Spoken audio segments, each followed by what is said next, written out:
Katika kipindi husika, TAKUKURU mkoa wa Shinyanga,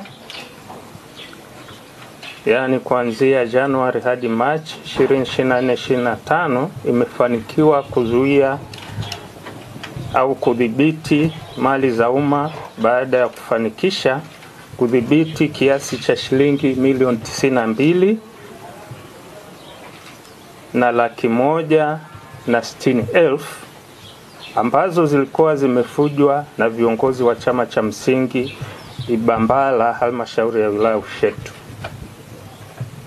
Malipo haya yalikuwa ni sehemu ya fidia kwa wakulima waliopata hasara kutokana na mafuriko yaliyoharibu uzalishaji wa zao la tumbaku katika msimu wa kilimo wa 2023-2024. Katika kipindi husika, TAKUKURU mkoa wa Shinyanga, yaani kuanzia Januari hadi Machi 2024-2025, imefanikiwa kuzuia au kudhibiti mali za umma baada ya kufanikisha kudhibiti kiasi cha shilingi milioni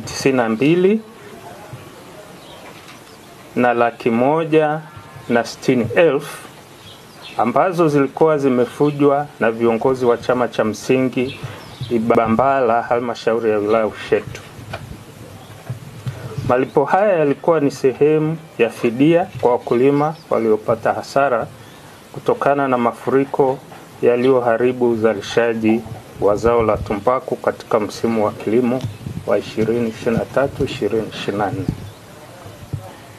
Ufuatiliaji ulibaini kuwa fedha hizo hazikugawanywa kwa wakulima na badala yake viongozi wa chama hicho ambao ni katibu meneja Bwana Charles Alex Shiengo na mwenyekiti wa chama hicho Bwana Faida Paulo Deda walifanya ubadhirifu wa fedha hizo. Ilibainika kuwa ni kiasi cha shilingi milioni 11.6 tu ndicho kilichogaiwa kwa wakulima 152 pekee na